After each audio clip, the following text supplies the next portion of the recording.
Assalamualaikum dan salam Malaysia Madani. Berita wilayah dimulakan dengan rangkuman berita utama. Isu Palestin antara yang dibincangkan bersama Liga Muslim Sedunia. Kesempatan itu digunakan Perdana Menteri Datuk Seri Anwar Ibrahim ketika berkunjung ke Pejabat Pertubuhan Islam yang berpengaruh iaitu Rabitah Alam Islami di Riyadh, Arab Saudi. Kunjungan beliau bersama Menteri Luar Datuk Seri Dr. Zamri Abdul Kadir disambut Setiausaha Agung Liga Muslim Sedunia Syekh Dr. Muhammad Abdul Karim Al-Isa.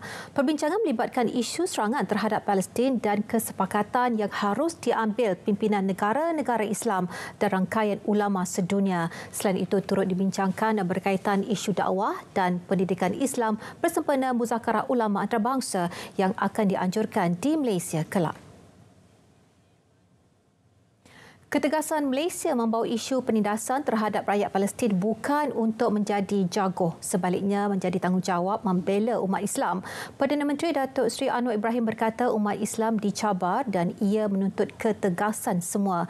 Beliau dalam ucapannya pada sidang kemuncak ASEAN dan Majlis Kerjasama Teluk GCC berterima kasih kepada Perdana Menteri Arab Saudi, Putera Mahkota Muhammad bin Salman bersama Pertubuhan Kerjasama Islam OIC mengambil inisiatif menyatakan penilaian jelas mengenai Gaza. Tegas beliau ini soal keadilan serta maruah rakyat Palestin dan bukannya mengenai perkauman. Satu dunia barat gayuh rendah tentang apa yang dikatakan keganasan satu pihak. Padahal kezaliman harian, rampasan tanah, settlement, pembunuhan anak-anak wanita, penghinaan berterusan puluhan tahun tidak mengesankan. Sebab itu saya katakan, mana dia kemanusiaan kita? Ya. Mana dia yang dikatakan humanity kita? Jadi ini menyebabkan kita harus bersuara. Beliau berucap dalam Majlis Ramah Mesra Perdana Menteri dengan diaspora Malaysia di Riyadh, Arab Saudi. Sementara itu, rakyat Malaysia yang berada di Riyadh menyokong penuh usaha yang dilakukan Perdana Menteri demi kebebasan Palestin. Sebagai rakyat Malaysia, kita menyokong dan kita berharap agar tindakan ataupun apa yang akan dilakukan akan mendatangkan kesan positif dan akan dapat membebaskan Al-Aqsa dan Gaza insya-Allah dalam masa terdekat. Rakyat Malaysia yang bekerja di Arab Saudi ini menyokong penuh usaha-usaha kerajaan Malaysia untuk membantu sebaik mungkin dan sehabis mungkin atas kesengsaraan yang dialami oleh saudara-saudara kita di Gaza dan di seluruh bumi Palestin. Usaha beliau untuk berbincang dengan negara-negara seperti Turki dengan Mesir untuk membawa isu Palestin dan penyelesaian demi keselamatan rakyat Palestin di Gaza dan di seluruh negara Palestin termasuk West Bank sendiri. So kita amat bersyukur yang beliau membuat usaha-usaha tersebut. Saya harap dengan apa yang dilakukan oleh PMX akan dapat memberi satu kebaikan lah kan, satu benda anjakan yang lebih baik lah insya-Allah. Dan saya sebagai seorang ibu, terutamanya bila melihat anak-anak kecil, para wanita kan, dilakukan sebegitu, memang sangat kecewa dan sangat bersedih hatilah. Dan saya harap kita sama-sama sentiasa berdoa agar masalah Palestin ini, isu Palestin ini akan berakhir dengan baik insya-Allah. Rakyat Malaysia disuruh untuk menyalurkan sumbangan berterusan melalui mana-mana saluran yang sah dan benar. Salurkan sumbangan kepada akaun Amanah Kemanusiaan Rakyat Palestin, Selian Wisma Putra atau Tabung Muasadah JAKIM dan Yayasan Wakaf Malaysia. Ketua Pengarah Jabatan Kemajuan Islam Malaysia JAKIM, Datuk Hakimah Muhammad Yusof menerusi kenyataan turut mengecam segala bentuk tindakan tidak berperi kemanusiaan sebagaimana dilakukan rejim Zionis Israel terhadap rakyat Palestin. JAKIM turut menyokong usaha yang dilakukan semua pihak dalam misi kemanusiaan demi membantu dan menyelamatkan Gaza. Juru cakap Kerajaan Perpaduan Fahmi Fadil membidas tindakan Presiden PAS Tan Sri Abdul Hadi Awang yang menyifatkan Perdana Menteri kononnya tidak cukup kuat dalam memperjuangkan isu Palestin. Fahmi yang juga Menteri Komunikasi dan Digital berkata, Tan Sri Abdul Hadi yang juga Ahli Parlimen Marang boleh sahaja menyoal Perdana Menteri di Parlimen jika terdapat sebarang isu. Namun beliau bukan sahaja tidak berbuat demikian, malah tidak hadir ke Dewan Rakyat. Fahmi mengulas kenyataan Presiden PAS itu dalam sidang media sempena Muktamar Tahunan PAS di Shah Alam, Selangor semalam ketika ditanya mengenai pendirian Perdana Menteri terhadap penindasan rejim Israel terhadap penduduk Palestin di Gaza. Hasrat untuk membangunkan 186 pusat ekonomi digital PEDI bakal memperkasa lebih 20,000 perusahaan kecil dan sederhana PKS. Menurut Menteri Komunikasi dan Digital Fahmi Fadil, setakat ini 911 PEDI telah diwujudkan di seluruh negara. Kita dapati di PEDI ada usahawan yang mula memahami manfaat membuat pemasaran online dan sebagainya, dan mereka kita dapati secara purata pendapatan mereka boleh meningkat antara 2 ke 5 kali di mana sahaja mereka berada sekiranya internet itu mudah diperoleh, murah ya, dan pantas, dan mereka ada sama ada perkhidmatan ataupun produk yang boleh mereka pasarkan. Kesannya ialah pendapatan mereka akan meningkat dengan agak mendadak. Jadi saya lihat bagi pihak kerajaan khususnya KKD, kita perlu memperkasa rakyat dengan memberi mereka peluang yang lebih banyak untuk menceburi ekonomi digital di samping menggunakan internet dengan selamat dan harga internet lebih murah. Tambah beliau, peruntukan RM25 juta untuk memperkasa PEDI di setiap kawasan Dewan Undangan Negeri bakal menjadi pemangkin ekonomi digital masyarakat setempat. Pilihan Raya Kecil menyaksikan pertumbungan 3 penjuru dan ia melibatkan gabungan Parti Sarawak GPS, Parti Bumi Kenyalang PBK dan Parti Aspirasi Rakyat Sarawak Aspirasi. Senarai calon diumum sebaik saja kertas pencalonan selesai diteliti. Saya telah menyemak kertas-kertas penamaan dan setelah selesai disemak, saya berpuas hati memutuskan tiada yang ditolak kertas penamaannya. Dengan ini, saya mengumumkan calon-calon yang disahkan bertanding dalam bahagian pilihan raya negeri N67 Jepak adalah seperti yang berikut. Nama 1, Cheng Liping, Parti Aspirasi. 2, Iskandar Turki, Parti GPS. 3, Stevenson Joseph Sumbang, Parti PBK.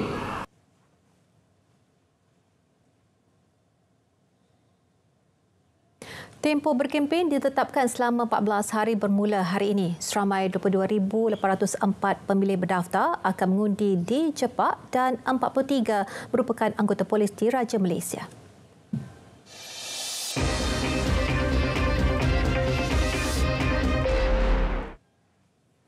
Seterusnya kita ke Bumi Kenyalang dan antara fokus hari ini, proses penamaan calon bagi PRK Jepak berjalan lancar dan paparan keperluan pembangunan yang seimbang di kawasan Jepak. Jadi untuk berincangnya, kita langsung sahaja bersama Bu Mawin di sana. Silakan Bu Ma.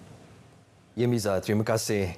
Proses penamaan calon pilihan raya kecil Dewan Undangan Negeri Jepak berjalan lancar hari ini. Pesuruhjaya Polis Sarawak Datuk Muhammad Azman Ahmad Sapri berpuas hati akan komitmen yang diberi calon dan penyokong parti yang bertanding.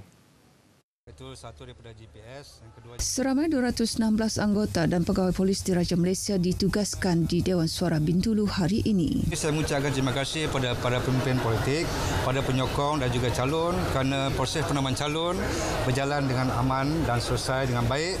Dan juga untuk pada pagi ini juga PJRM Sarawak, kita telah menugaskan petugas kita seramai 216 orang pegawai dan anggota untuk memastikan proses pilihan raya penamaan calon pada pagi ini berjalan dengan aman, selamat dan lancar. Beliau berkata demikian selepas proses penamaan calon PRK Jepak di Bintulu. Datuk Azman turut menasihati calon dan penyokong agar bersikap matang sepanjang tempoh berkempen dan tidak berkongsi hantaran atau maklumat tidak sahih di media sosial yang boleh menimbulkan provokasi. Baik, sementara itu calon-calon yang bertanding bagi pilihan raya kecil PRK Dewan Undangan Negeri Jepak telah mula berkempen sebaik selesai proses penamaan calon di Dewan Suara Bintulu pagi tadi. Calon yang ditemui menyatakan akan berkempen menggunakan kaedah bersemuka bertemu pengundi selain menggunakan platform media sosial.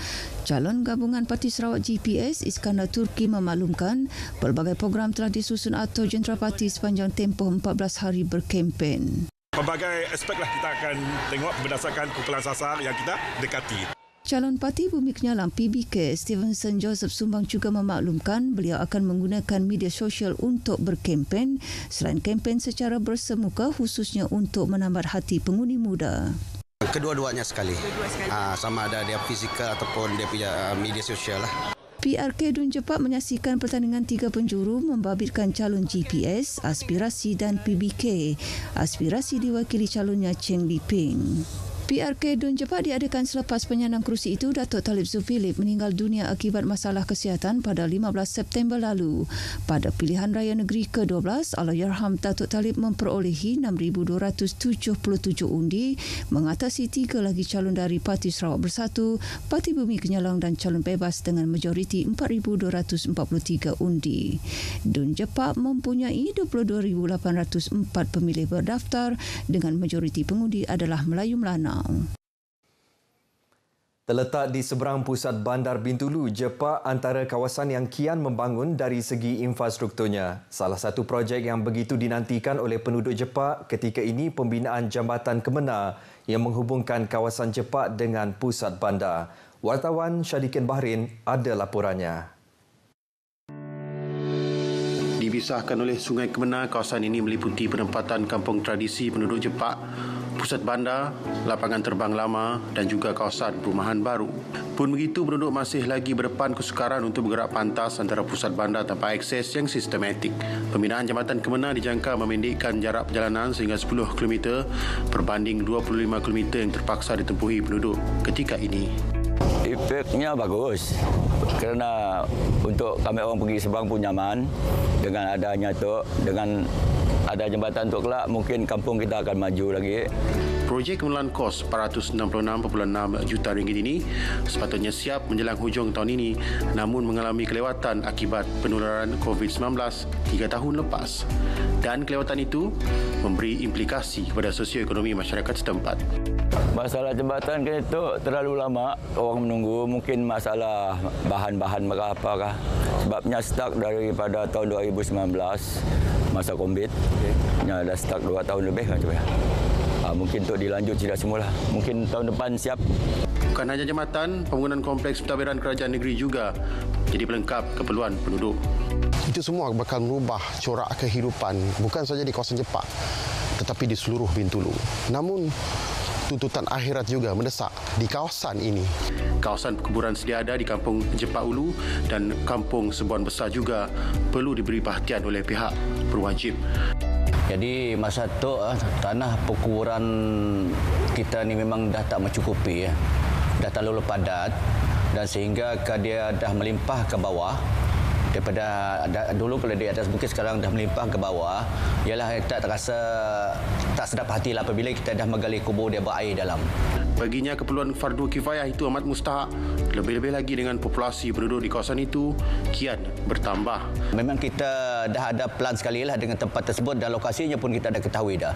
Dan pihak kita pun telah bermesyuarat dengan ketua-ketua masyarakat, ketua-ketua kaum mengenai tanah tersebut. Tapi so far lah sampai sekati belum ada lagi kita dapat keputusannya. Jelas sekali, apa yang diperlukan penduduk Jepak bukan sekadar pembangunan pesat tetapi juga seimbang. Syadikin Bahrin, RTM. Baik, ribuan warga Bumi Kenyalang menghadiri program LAN Berambih Anak Sarawak 2023 yang berlangsung di Pusat Pameran dan Perdagangan Antarabangsa Malaysia, MITEC di Kuala Lumpur.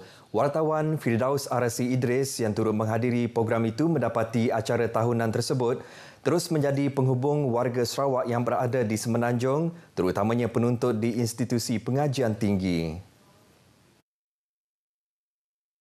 Tinjauan pagi tadi mendapati Dewan Pembinaan Utama DMITEK di Sebu Warga Belia Sarawak sejurus dibuka pada pukul 8 pagi di mana lebih 100 ruang pameran digital dibuka termasuk gerai-gerai jualan produk Sarawak. Baik, selain melawat pada gerai-gerai pameran yang disediakan di Laluan Bermain Anak Sarawak 2023 ini, antara yang menjadi tumpuan adalah pastinya gerai-gerai makanan, iaitu di seperti gerai ini menyediakan ikan lumit, sate dan pelbagai oleh anak Sarawak di perantauan. Timbalan Perdana Menteri Datuk Seri Fadilah Yusof yang berkunjung ke pameran pada sebelah pagi tadi turut berkesempatan beramah mesra dengan warga Sarawak. Beliau berharap melalui program itu, rakyat Sarawak dapat memahami perancangan kerajaan negeri dalam membangunkan Sarawak. Permasa sama, pelajar diharap dapat memainkan peranan mereka terutamanya dalam menyumbang kemahiran dan kepakaran dalam sektor tenaga kerja di Sarawak. Turut berlangsung pagi tadi taklimat berkenaan pelbagai aspek pembangunan serta peluang-peluang pekerjaan ditawarkan oleh kerajaan Sarawak. Ini termasuk sesi dialog siswa yang turut menghimpunkan pelbagai kluster termasuk pendidikan, keusahawanan dan inisiatif-inisiatif terkini kerajaan Sarawak.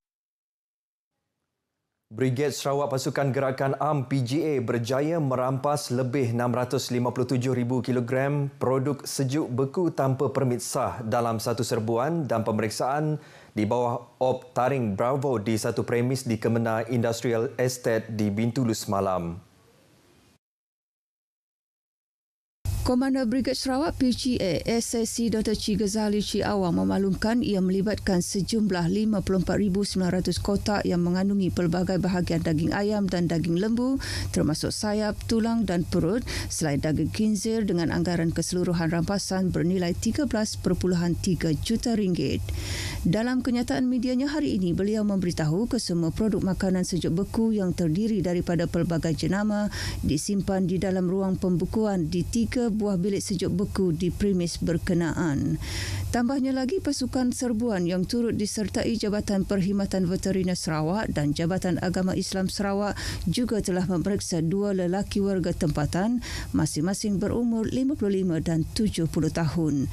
Jelas beliau, Jabatan Perkhidmatan Veteriner telah mengenakan tindakan kompaun ke atas pemilik premis di bawah Seksyen 9 -1 Ordinan Kesihatan Awam Veteriner 1999 dan kesemua barang kes telah dirampas untuk tindakan dan siasatan lanjut. Kementerian Perdagangan Dalam Negeri dan Kos Sara Hidup KPDN sentiasa komited dalam memastikan produk atau jenama Malaysia dapat menembusi pasaran yang lebih luas sehingga ke luar negara.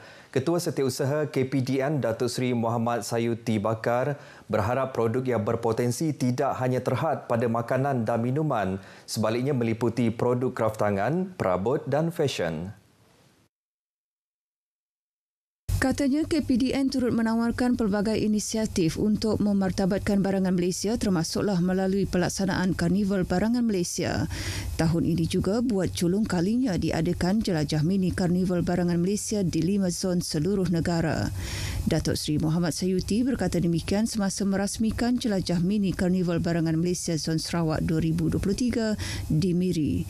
Jelas beliau lagi, Sarawak yang mempunyai lebih 40 etnik dan sub-etnik dengan kepelbagaian produk tempatan yang boleh dipromosi dan dipasarkan ke luar negara. Justru para usahawan perlu mempelbagaikan produk keluaran mereka yang mempunyai keunikan tersendiri.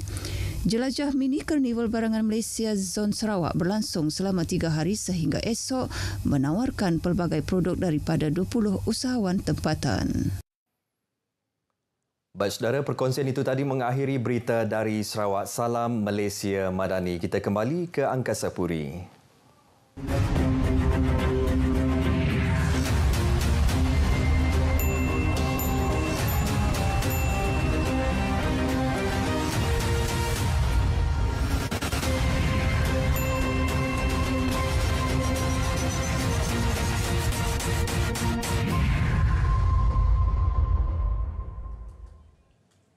Dan untuk perkembangan cuaca langsung ke Malaysia bersama pegawai Muhammad Nafizi. Mak Nafiah, silakan. Assalamualaikum dan salam sejahtera. Kita mulakan laporan pada petang ini dengan melihat keadaan cuaca semasa. Baik, seperti hari-hari yang sebelumnya, trend cuaca untuk hari ini juga menunjukkan cuaca ribut petir dan juga hujan lebat yang berlaku di hampir ke semua negeri di sekitar Semenanjung pada ketika ini, dengan cuaca yang cerah dan tiada hujan dilihat hanya berlaku di negeri Perlis dan juga di sekitar utara Kedah. Manakala bagi negeri-negeri lain di sekitar Semenanjung, cuaca ribut petir berlaku di kebanyakan kawasan. Cuaca ribut petir untuk kawasan-kawasan ini dijangka akan beransur reda dalam tempoh 1 hingga 2 jam daripada sekarang, kecuali di sekitar kawasan di sekitar negeri Kelantan, di sekitar pedalaman Pahang dan juga Perak yang dijangka mampu untuk berterusan sehinggalah ke lewat malam nanti. Baiklah, kita lihat pula keadaan cuaca semasa untuk negeri Sabah dan juga Sarawak. Begitu juga keadaannya untuk negeri Sarawak, ribut petir dilihat turut berlaku pada ketika ini di kebanyakan bahagian di negeri berkenaan. Manakala untuk negeri Sabah pula cuaca dilihat cerah dan juga baik dengan ribut petir kini hanya berlaku di sekitar bahagian Kudat. Dan cuaca ribut petir untuk kawasan-kawasan yang dinyatakan ini juga dijangka akan beransur reda dalam tempoh 1 hingga 2 jam daripada sekarang, dengan ramalan cuaca menunjukkan hujan lebat dan ribut petir pada sebelah malam nanti dijangka akan lebih tertumpu di sekitar kawasan pedalaman kedua-dua negeri berkenaan, khususnya di sekitar bahagian Kapit di negeri Sarawak ini yang boleh berterusan juga sehingga ke lewat malam nanti. Baiklah, sekian dahulu info cuaca buat kali ini. Sebelum berpisah, kita lihat tinjauan cuaca bagi bandar-bandar utama di seluruh negara. Assalamualaikum dan salam Malaysia Madani.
Betul lah, Shopee ada pengantaran percuma.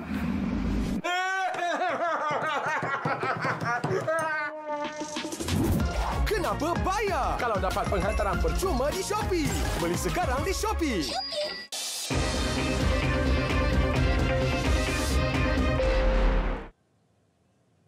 Baik, kita ke negeri di bawah Bayu. Program Sukuk Wakalah Syarikat Milik Kerajaan Negeri SMJ sedang Berhad raih kejayaan besar. Jadi untuk paparan selanjutnya langsung bersama Konstantin Palawan di Kota Kinabalu. Silakan. Syarikat Milik Kerajaan Negeri SMJ Sdn Bhd SMJ-SB meraih kejayaan besar dengan terbitan sulung program sukuk wakalah bernilai RM900 juta mengalami keadaan terlebih langgan 3.9 kali dengan tempahan beli RM3.5 bilion daripada pelbagai kumpulan pelabur dalam negara. Menurut Menteri Kewangan yang juga pengerusi SMJ-SB, Datuk Seri Panglima Masidi Manjun, permintaan memberangsangkan itu mencerminkan keyakinan pasaran terhadap kekukuhan kewangan, prospek perniagaan dan tadbir urus korporat SMJ-SB. Investment Bank Berhad AIBB berperanan sebagai penasihat prinsipal tunggal dan pengatur utama program berkenaan. Signifikan dia ialah dia akan membolehkan SMJ untuk memperolehi aset lebih banyak dengan adanya punca kewangan baru daripada terbitan sukuk ini. Sukuk ini adalah satu financial instrument yang membolehkannya untuk mendapat capital ataupun dana bagi tujuan-tujuan perniagaan dan seterusnya lah. Datuk Masidi ditemui media selepas majlis menandakan terbitan sulung tersebut antara Ketua Pegawai Eksekutif SMJSB Dionisia Kibat dan Ketua Pasaran Hutang AIBB Yoh Tek Leng disaksikan oleh Ketua Menteri Datuk Seri Panglima Haji Haji Nur. Sukuk wakalah ini mempunyai tempoh antara 5 hingga 15 tahun, diterbitkan di bawah prinsip wakalah syariah dan memberi kadar keuntungan antara 4.23% dan 4.67% setahun. Terdahulu, Dionisia dalam ucapannya turut memberitahu sukuk wakalah yang dimulakan April lepas telah diberikan penarafan 3A oleh RAM Rating Services Berhad, sebuah agensi penarafan kredit terbesar di Asia Tenggara. Usaha menyebar luas urus niaga tanpa tunai merupakan kaedah permodenan sektor kewangan negara sekaligus memudahkan pengguna melakukan pembayaran atau transaksi lain dengan mudah dan selamat. Timbalan Menteri Pertanian dan Keterjaminan Makanan, Datuk Chan Fung Hin berkata, semua pihak termasuk penjajah harus pantas dan terbuka memanfaatkan kemudahan berkenaan. Ini salah satu program yang membawa pemodenan kepada sektor kewangan, dan sektor kewangan ni boleh juga sampai ke peringkat penjajah juga. So peringkat penjajah sekarang sangat senang. Kau tak payah bawa cash pun, asalkan you ada ini smartphone. Datuk Chan bercakap kepada media selepas pelancaran urus niaga tanpa tunai di Pasar Malam Jalan Gaya yang merupakan inisiatif pihak Agrobank. QR Code ini ialah salah satu daripada program bank negara yang hendak kita pertingkatkan supaya kita move daripada penggunaan wang ringgit kepada cashless society. Terdahulu, Datuk Chan menyampaikan bantuan bakul makanan dan wang tunai kepada 45 penerima B40 di Taman Keramat dan Kampung Kopungit, Kota Kinabalu, sebahagian program tanggungjawab sosial korporat bank berkenaan. Kementerian Sumber Manusia menyambut baik Belanjawan 2024 bagi memastikan kesejahteraan rakyat khususnya generasi muda. Ia termasuk peruntukan RM6.8 bilion bagi pendidikan dan latihan teknikal dan vokasional TVET yang berupaya membantu menyediakan 35% pekerja mahir pelbagai bidang menjelang 2030. Timbalan Menteri Sumber Manusia Datuk Mustafa Sa'mud berkata Belanjawan 2024 diumum Perdana Menteri bersifat responsif, bertanggungjawab demi pembangunan negara dan kesejahteraan rakyat secara menyeluruh. Saya percaya bajet 2024 reformasi ekonomi memperkasa rakyat dan akan memangkin kekuatan ekonomi Malaysia dan Sabah khususnya, dan juga kita terutamanya dalam melahirkan bakat tempatan yang berkemahiran dan berpendapatan tinggi serta mengurangkan kebergantungan kita dengan pekerja asing.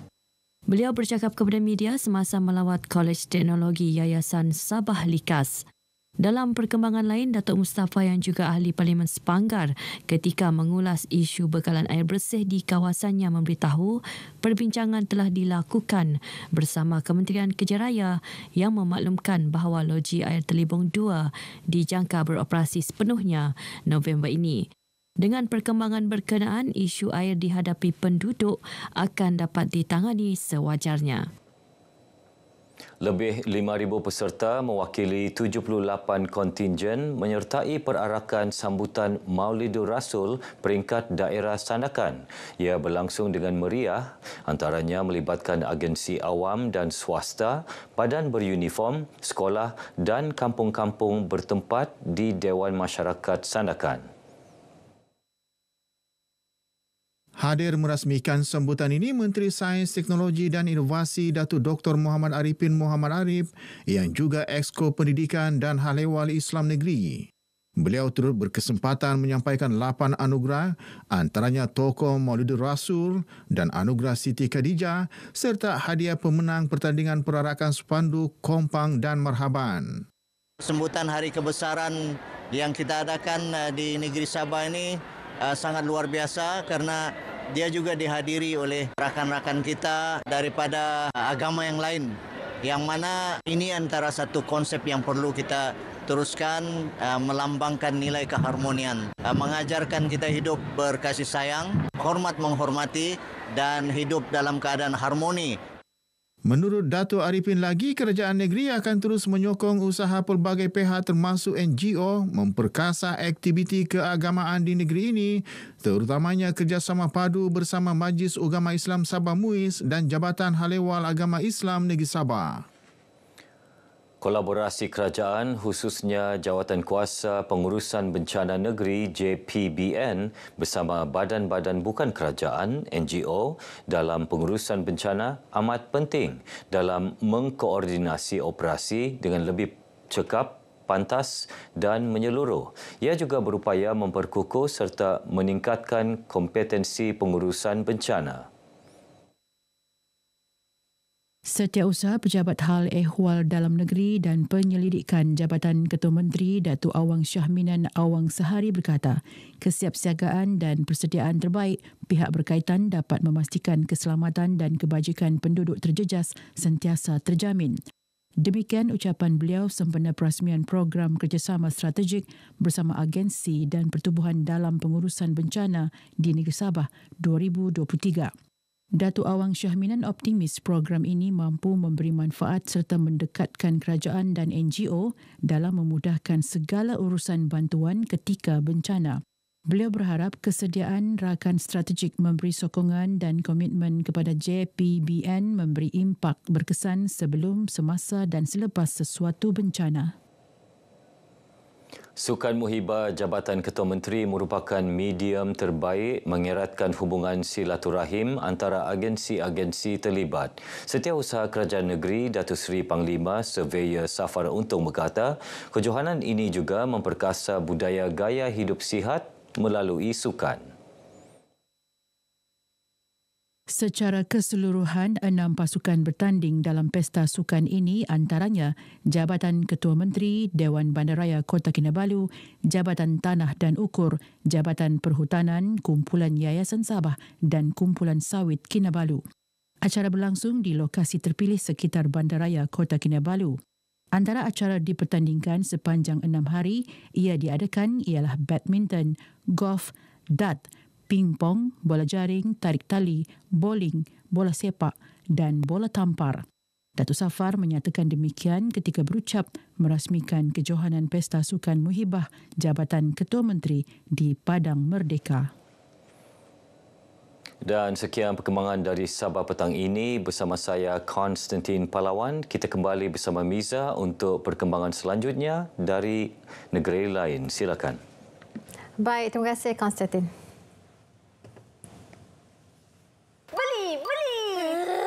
Betul, Shopee ada penghantaran percuma.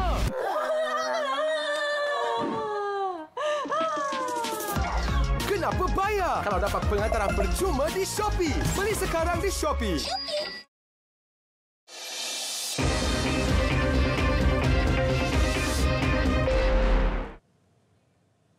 Malaysia, Singapura dan Indonesia mengesahkan penyertaan mereka pada Festival Nusantara Pengerang yang berlangsung selama 3 hari bermula 27 Oktober ini di Pengerang Kota Tinggi. Festival julung kali diadakan itu bakal mempersembahkan pelbagai elemen kebudayaan yang menarik. Jadi untuk perancangannya bersama Nur Ilina Khalid di Johor. Silakan. Terima kasih Niza. Jong antarabangsa, tarian zapin Nusantara dan seni silat antara persembahan bakal disajikan sempena Festival Nusantara Pengerang. Persembahan 3 negara serantau itu bermatlamat melestarikan kebudayaan Melayu di atas satu pentas. Pegawai Tadbir Majlis Perbandaran Pengerang, Muhammad Nur Hafiz Mat Osman berkata, festival berkenaan sebahagian usaha mempromosi Desaru dan Pengerang sebagai destinasi pelancongan di Kota Tinggi. So, secara tak langsung kita akan naikkan ekonomi setempat lah. Itu peniaga. So, peniaga tu melibatkan golongan B40 ke bawah lah. So, kalau boleh kita akan tapis untuk lokal punya peniaga. So untuk itu naikkan ekonomi setempat sini. So dari segi pelancongan, saya tak nafikan Desaru terkenal dengan pelancongan ya. Kita ada pelbagai hotel-hotel yang menarik dengan produk-produk yang menarik. Festival disertai 1,000 peserta menyasarkan kehadiran 5,000 pengunjung.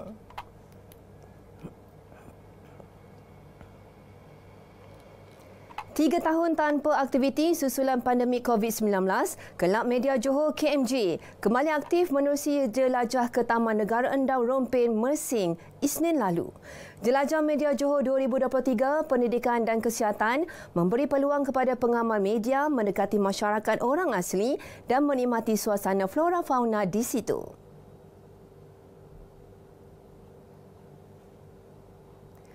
Presiden KMJ Muhammad Fauzi Ishak berkata, program dengan kerjasama Perbadanan Taman Negara, Hospital Pakar Regency dan kumpulan Mitsubishi Motors JB disertai 26 pengamal media. Turut dianjur pemeriksaan kesihatan percuma kepada masyarakat orang asli.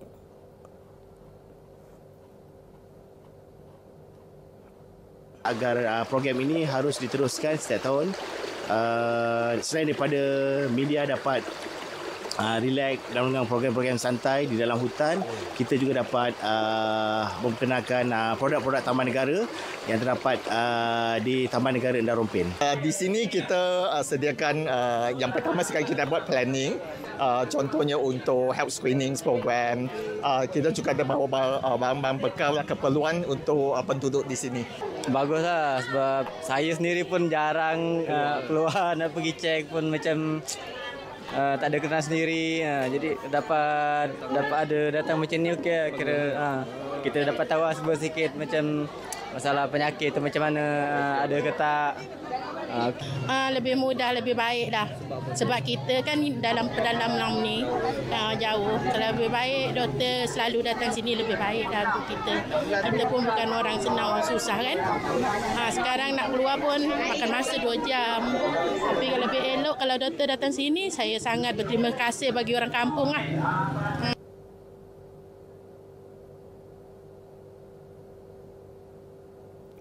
Karya 7 pelukis tersohor di negeri ini dihimpunkan dalam pameran Karya Pelukis Johor atau Bangkit.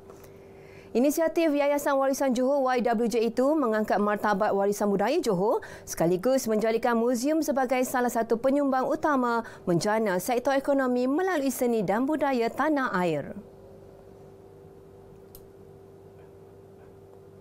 Menurut Timbalan Pengarah YWJ, Nur Alisa Abdul Rahman, 63 buah karya daripada 7 pelukis ini juga antara daya tarikan pelancong. Pameran ini akan berlangsung selama 3 bulan daripada bulan 10 hingga bulan 12. Kita menjangkakan lebih kurang 5,000 orang pengunjung akan mengunjungi galeri seni inilah. Namun sasaran Yayasan Warisan Johor untuk tahun ini je kita menjangkakan lebih kurang 50,000 pengunjung ke dalam kompleks Warisan Sultan Abu Bakar ni. Yalah, kalau macam gini kita memang bagus semangat kan. Semangat kan kita. Pasal kita ni tak berjumpa. Sejak COVID tu kita pun dah masing-masing dah tak jumpa. It's very nice. We need more, especially in Johor or in our country. We need more gallery. Every state has to have a good gallery. I mean, not good gallery only, professional, international. Bring the level international level. YWJ turut giat menyediakan latihan dan bengkel seni visual serta khat dengan melantik 50 tenaga pengajar bagi melahirkan pelapis bidang seni itu.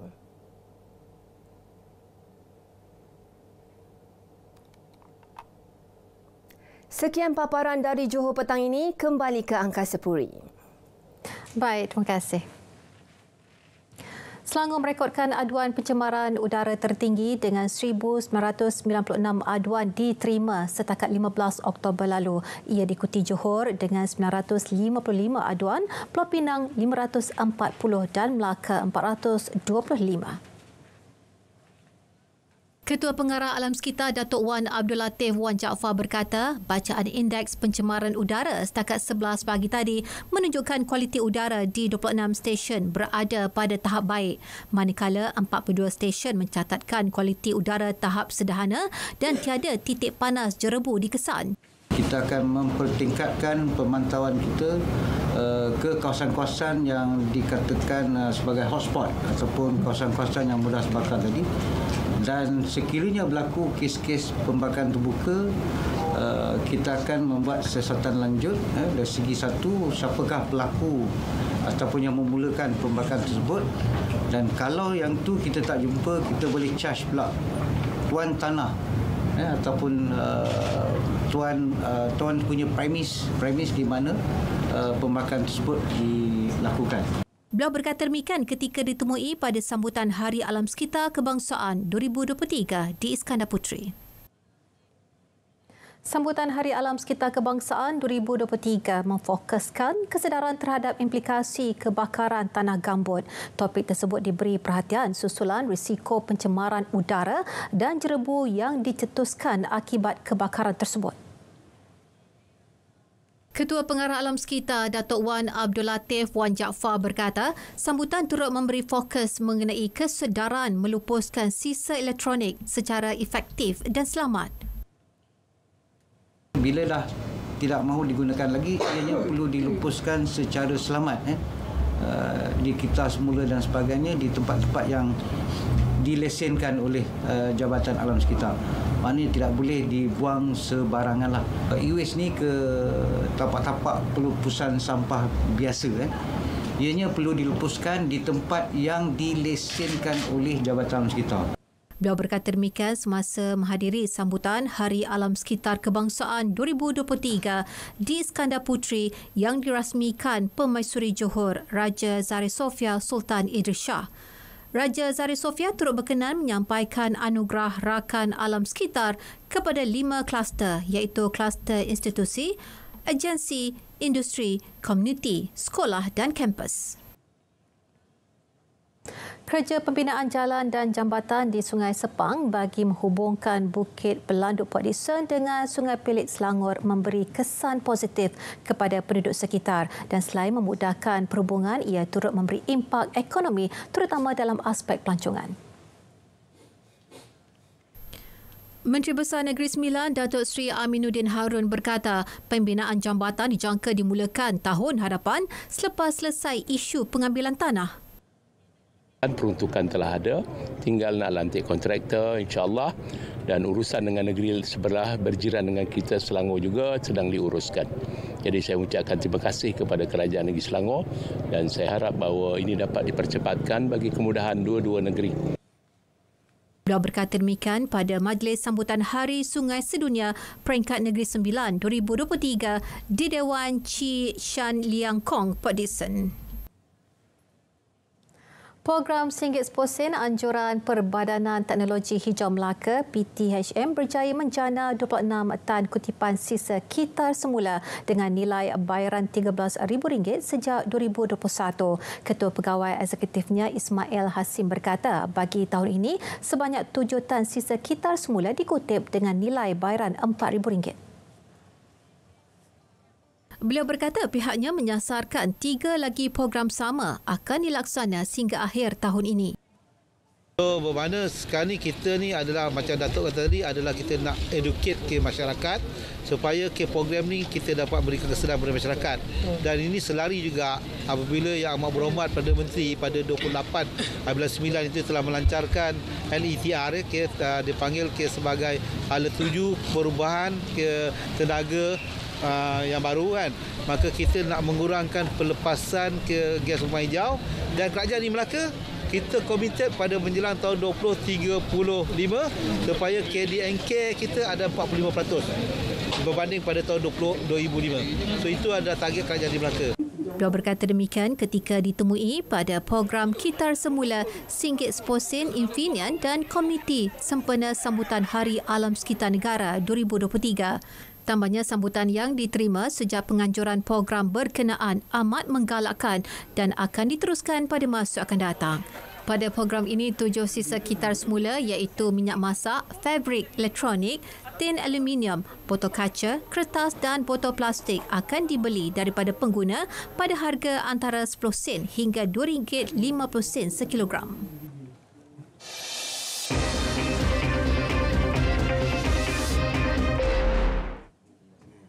Seramai 2,083 lagi doktor kontrak akan diserapkan ke jawatan tetap dan kumpulan ini dijangka melapor diri tahun ini.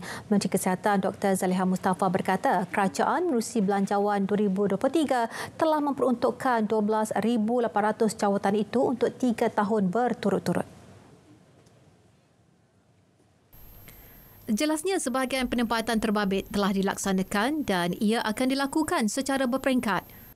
Akhir bulan 7 hari itu kita selesai dan insya-Allah dengan kerjasama SPA kita pula akan uruskan untuk menawarkan pelantikan tetap lagi untuk 2083 lagi tambahan pegawai perubatan kontrak ke tetap.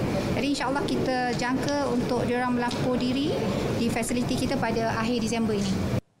Mengulas mengenai perjawatan tetap kaki tangan kesihatan yang lain, jelasnya terdapat 31,459 kekosongan dan ia telah ditampung dengan pelantikan dari kalangan pegawai kontrak hampir 27%. Dr. Zaliha ditemui pemberita ketika menyempurnakan istiadat convocation Institut Latihan Kementerian Kesihatan Malaysia ILKKM bagi Zon Semenanjung di ILKKM Sultan Azlan Shah Perak. Tindakan kartel mengumpul 40 kontraktor pembinaan dalam satu kumpulan untuk raih keuntungan mudah menjejaskan pemain industri. Taktik membolehkan kumpulan berkenaan mengecap keuntungan segera menerusi bayaran komisen dengan menjual projek diraih. Dan Presiden Persatuan Kontraktor Bumi Putra Malaysia PKBM Dato' Azman Yusof berkata strategi itu memberi kesan kepada pemain industri khususnya pemegang lesen kelas G1 dan G2. Mereka ni pandai. Mereka ni memang pandai. Mereka tak gunakan mesin sama. Mereka menggunakan ada ejen-ejen dia lah yang kontrol ni semua. Tapi kalau kita kata tak lapor, kerana siasatan tu berlaku. Contohnya MyCC daripada Kementerian Ahli Pengguna pun dia buat. Tapi nak tangkap mereka susah. Jadi mereka ni memang pandai. Jadi kita nak elak ni, kita dah jaga kita. Kita janganlah pergi terlibat dengan grup-grup ni untuk memberi kerja kepada mereka. Kan? Kalau kita buat sendiri rasa benda ni dapat kita hindar. Beliau berkata demikian kepada pemberita selepas majlis perasmian pejabat PKBM Perlis di Jalan Almarhum Kayang Kangar.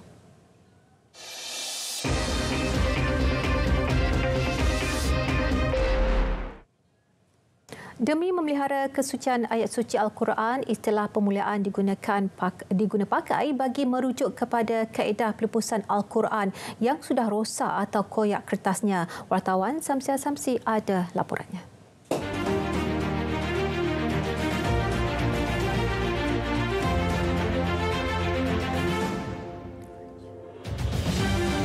Tentu anda tertanya-tanya bagaimana proses pemulihan Al-Quran lama, rosak, koyak atau tidak lagi boleh dibaca kerana kitab suci Al-Quran ini tidak boleh sewenang-wenangnya dilupuskan.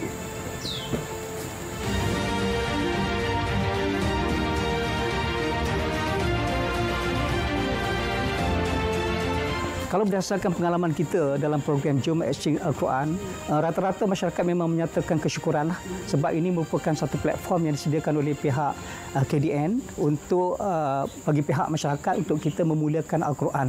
Jadi masyarakat tak perlu untuk kadang-kadang masyarakat tak tahu kaedah nak lupuskan tu macam mana. Jadi KDN menyediakan platform dan saya rasa bukan setakat KDN, Jabatan Agama Islam Negeri termasuk juga di pihak JAKIM, Majlis Agama Islam juga memang bersedia untuk memberi khidmat nasihat. Antara kaedah bagi pemuliaan Al-Quran adalah melalui cara pembakaran. Proses pembakaran perlu dilaksanakan dengan sempurna bagi menjamin kehormatan Al-Quran tidak dicemari.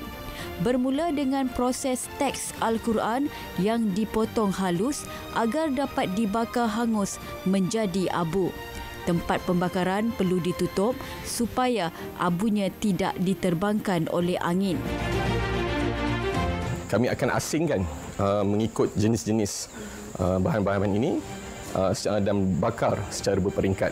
Sesudah itu, setelah dibakar sehingga selesai, kami akan mengeluarkan abu-abu yang telah dibakar ini untuk dimasukkan ke dalam telaga sebagai tempat penyimpanan abu-abu ini sebelum disalurkan ke dalam laut lah. Sebelum dibawa ke laut untuk ditenggelamkan, abu Al-Quran akan dibentuk menjadi cube. Kemudian ia akan larut ke dalam air. Istimewanya, penekanan bukan hanya kepada proses pemuliaan, bahkan juga kepada orang yang melaksanakan setiap proses berkenaan. Kami di Masjid Mobile ada SOP yang tertentu untuk melakukan pembakaran ini. Salah satunya adalah untuk mengambil wuduk. Sebab kita dalam proses pemuliaan ini, kita bukan sebarang bahan. Jadi salah satunya mengambil wuduk, membaca Fatihah sebelum itu. Dan setelah selesai itu, insya-Allah ada sedikit doa yang kami harus praktikkan supaya proses pemuliaan ini dari awal ke akhir itu dipermudahkan dan insya-Allah adalah mengikut garis panduan Jabatan Agama Islam.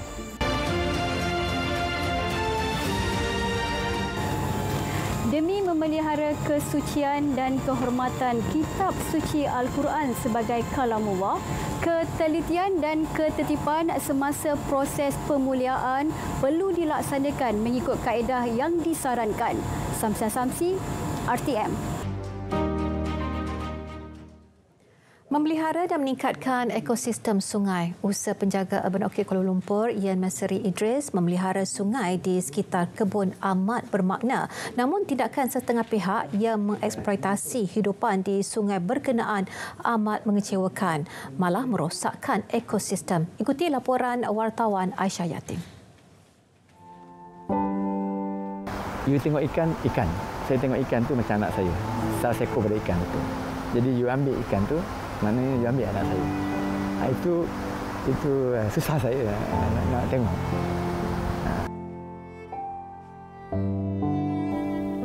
Sedih, kecewa dan putus asa. Itulah luahan penjaga Urban Orchid Kuala Lumpur, Ian Masri Idris, 67 tahun yang telah 6 tahun memelihara sungai berkenaan. Beliau yang mesra dengan sapaan Uncle Yen berhasrat mengekalkan persekitaran hijau di tengah-tengah hutan konkrit. Namun ia menjadi sia-sia dengan kehadiran individu tidak bertanggungjawab. Saya tak cuti selama 6 tahun. Hari raya pun saya datang kerja. Sebenarnya saya ada gibah. Sebenar, kalau ni ikutkan, saya ni tidak boleh tengok sungai lagi. Okay? Sekarang saya lalu ni, kalau habis kerja 12.30, saya akan tengok sungai, tengok ikan. Tapi sekarang ni tidak lagi. Saya tak mau tengok sungai lagi. Lebih menghiburkan, kawasan yang dulu menjadi tempat mengubat duka kini sunyi tanpa kicauan dan keleta haiwan peliharaan. Burung ni makan ikan kecil. Dia tak boleh makan ikan besar. Ikan kecil besar ni pun dia ambil. So mana ikan? Tidak ada ikan. Kita ada lebih kurang 15 ekor burung. Berjenis-jenis burung cantik. Way back. Sebelum dia datang. 5-6 bulan ni. Lepas tu dia tak ada. Kita ada 40 ekor memerang dalam ni. Memerang ni kita bela untuk makan ikan ni. Tidak apa, pasal dia dalam ekosistem. Ya, tetapi bila memerang ni tidak ada, sepi sungai ni, tak ada apa. Bagi Uncle Yen, bukan ganjaran yang diharap setelah penat lelah mengekalkan kelestarian alam sekitar. Sebaliknya, cukup sekadar usaha ini dihargai. Beliau berharap orang ramai turut sama bertanggungjawab dan menjaga alam sekitar demi masa depan generasi akan datang. Thank you, Uncle. mengangkat tema Hari Alam Sekitar Negara iaitu Alam Sekitar Tanggungjawab Bersama. Kisah Angkelian mengusahakan kebun ini secara sukarela wajar dijadikan contoh. Oleh itu, rakyat Malaysia yang bertanggungjawab. Sama-samalah kita mengambil peranan dalam melestarikan alam sekitar. Aisyah Yatim, Berita RTM. Uncle, yang ni boleh makan macam mana? Betul, gigit. Gigit je. Saya gigit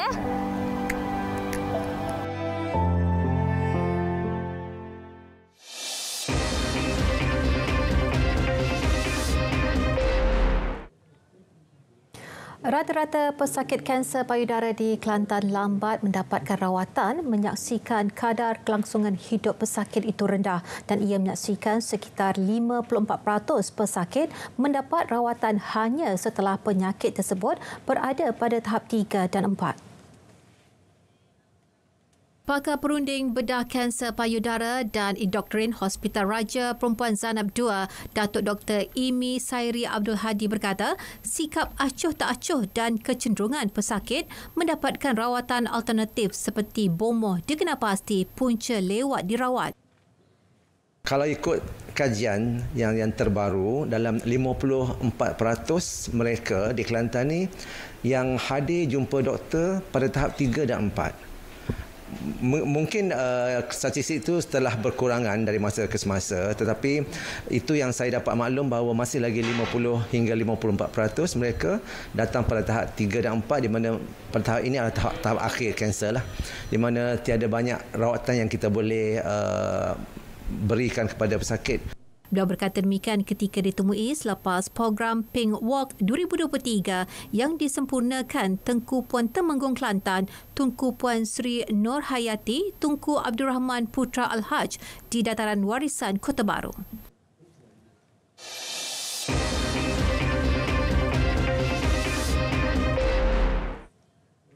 Kontijen Perbadanan Labuan dan Kampung Pohon Batu masing-masing menjadi johan bagi kategori Jabatan Kerajaan dan Kampung sempena perarakan sambutan Maulidur Rasul peringkat Labuan. Johan setiap kategori menerima hadiah wang tunai RM800 serta sijil penghargaan. Bagi pertandingan sepanduk, kategori lain iaitu Sekolah Rendah dan Sekolah Rendah Agama dimenangi oleh Kafa Zon 3, kategori swasta dan NGO pula dimenangi Majlis Belia Labuan. Selain itu, kontijen Pohon Batu turut merangkul anugerah khas kontijen terbaik dengan menerima hadiah wang tunai RM1,000, manakala kontijen paling ramai dirangkul oleh Kampung Patau-Patau 2 juga menerima RM1,000. Sambutan berlangsung di Dataran Labuan awal pagi tadi yang telah disempurnakan oleh Timbalan Pengerusi Perbadanan Labuan Simsudin Siddiq yang mewakili Pengerusi Perbadanan Labuan Senator Tan Sri Anifah Aman. Walaupun cuaca hujan, namun orang ramai tetap membanjiri padang Dataran Labuan untuk bersama-sama menjayakan sambutan itu. Hampir 10,000 orang termasuk peserta kontijen pembarisan melibatkan 68 kontijen hadir bersama menyemarakkan majlis itu. Baik, berita wilayah berakhir di sini. Malaysia Madani tekad perpaduan penghihar. Dengan itu, Assalamualaikum dan salam hormat.